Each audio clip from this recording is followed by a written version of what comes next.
La mentalité musulmane aujourd'hui. Une brève revision. La forme de base de l'islam est bien établie dans l'esprit de votre ami.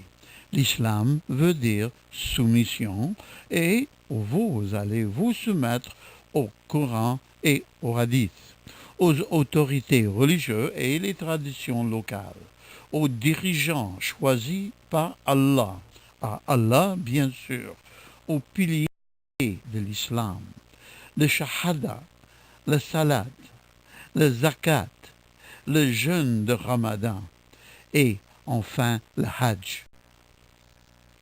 Il tourne son regard en arrière pour examiner l'histoire du monde islamique, les séries des califats et d'assassinats, les divisions chiites, sunnites, d'autres sectes, les nations islamiques souvent en guerre, les exigences de l'islam local émergent et puis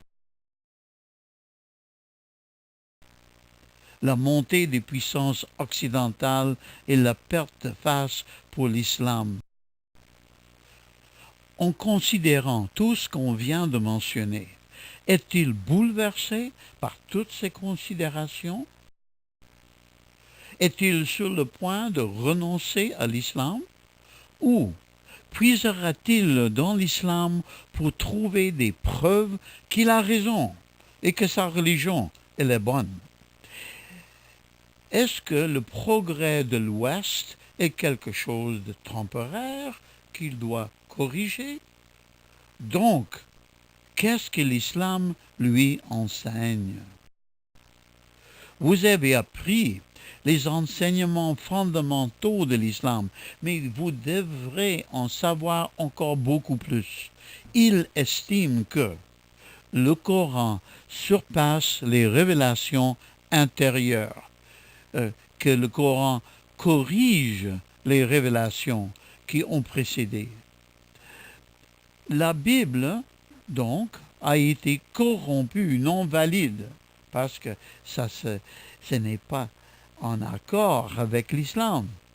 Et l'islam, la pure, surpasse toute autre religion. C'est la dernière religion établie par Allah. Les enseignements de l'islam refusent les enseignements chrétiens tels que la divinité de Christ, la mort de Christ, la rédemption. On omet la sainteté de Dieu, la nature pécheresse de l'homme.